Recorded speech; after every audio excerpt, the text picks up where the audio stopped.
Lee, hi. Just on last week, how do you reflect back on your performance there? How proud were you of what you delivered? Yeah, I mean, you know what? A couple of weeks before the Open Championship qualifying, I was thinking of not even playing. So, in everything you weigh things up, and I decided that there were more positives to try and qualify than negatives. I love Portrush. It's my favourite links golf course to play. I love the Open Championship. I didn't qualify the previous 2 years for various reasons, and I thought I'd give it a crack this year, and came through the qualifying and won the qualifying. So really, I was onto a winner before I even teed a ball up in anger at Portrush. Just enjoying the atmosphere and going out there, and at the age of 52, you don't know how many Open Championships you've got left. So just trying to enjoy playing in front of what I think is the best fans in the world at the Open Championship, and enjoying that walk coming up the 18th green, and maybe making a few birdies, hopefully making more birdies than bogeys. So it was nice to finish under par and being in there for a little while. And I made a few mistakes on the last day, made a triple on 8, which really sort of like put me out of I was trying to have small goals as the week went on, and when I got into a decent position on Saturday, trying to have a goal of maybe getting in the top 10 and being back for next year. But at the end of the day, I had a fantastic week, really enjoyed it, and I might try and qualify next year for Birkdale, because I love Birkdale as well. So it was a really positive week, and I had a lot of good shots, and hopefully I'll carry some of that form into this week.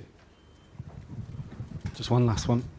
Yeah, Lee, to carry on the qualifying, from afar, I'm watching you through social media, and it seemed like a good group of people were out following you during qualifying. Does that warm your heart or does it make you feel like some sort of respect of the local town came out to really kind of root you on more than anyone else in qualifying? Yeah, I guess I had 250 people walking around and 5 dogs.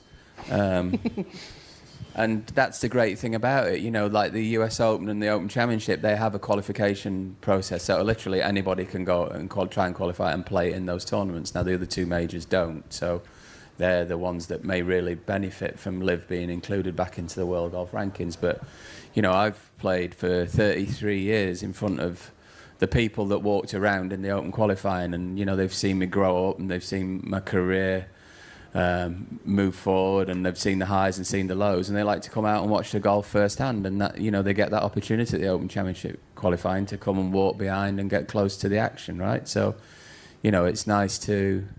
It's the first time in 30 years I've tried to qualify for an Open Championship. And 1995 was the last time, and in a perverse kind of way, I really enjoyed, the qualification process and playing with the younger kids. And I was playing with a young amateur from Scotland, Connor Graham, who's a great young prospect. He's got a lot of game, and he's at college in the States. And it's nice to kind of watch those people come on, and that was another great thing for me about playing in the Open Championship. In the practice rounds, I played with some good young amateurs as well who've got a lot of game, and clearly because they've qualified for the Open, they're going to sometime down the road be tour players or something like that. So at my age, it's nice to go out and watch the young crop come through, but also have that little bit of needle where you're trying to beat them and just put them in their place. So it was good fun, actually. I really enjoyed the Open Championship and the